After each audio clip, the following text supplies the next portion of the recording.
আজি ভাৰতৰ communist party মাৰ্ক্সবাদীৰ Barpeta জিলা কমিটিৰ পক্ষৰ পৰা ৰাজ্যখনত চলি থকা চৰকাৰৰ যি খামখেয়ালিপনা উচ্ছেদৰ নামত ভাৰতীয় নাগৰিকসকলক হাৰাশাস্তি কৰা,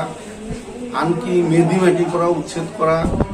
আৰু মানুহৰ পুনৰ সংস্থাপন নকৰাকৈ যধে মধে উচ্ছেদ কৰা, উচ্ছেদিত মানুহবিলাকক ক্ষতিপূৰণ নিদিয়া, এই দাবীসমূহক লৈ জিলা ভিত্তিত এক প্ৰতিবাদী আন্দোলনৰ আহ্বান জনোৱা হৈছিল।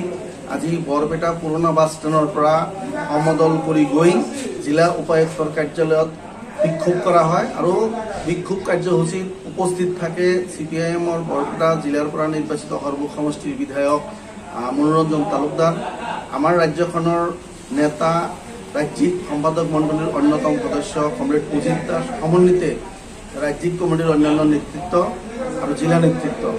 গতিকে আমি দাবী উত্থাপন কৰিছোঁ যে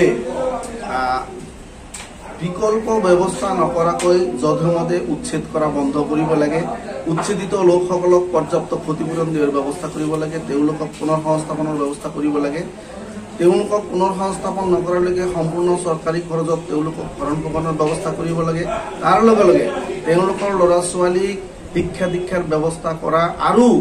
এই মানুহখিনিক যেহেতু সৰ্বশ্ৰান্ত হৈছে তেওঁলোকক এনৰেগাৰ অধীনত তেওঁলোকক পৰ্যাপ্ত কাম দি তেওঁলোকক জীয়াই থকাৰ ৰাস্তা মুকলি কৰি দিয়া, এই দাবীসমূহক লৈ আজি এই বিক্ষোভ কাৰ্যসূচী আছিল। যদি চৰকাৰে আমাৰ এই দাবী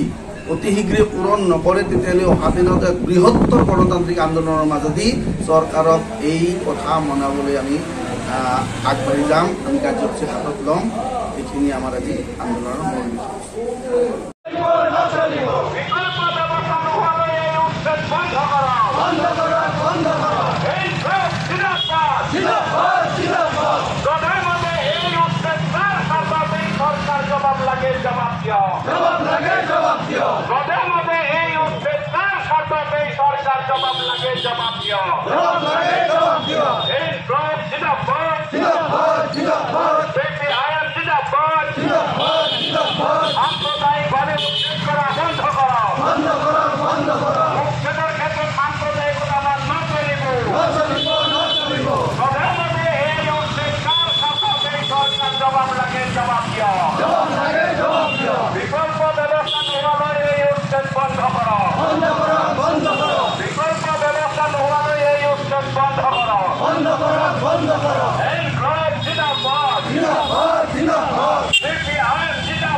জিন্দাবাদ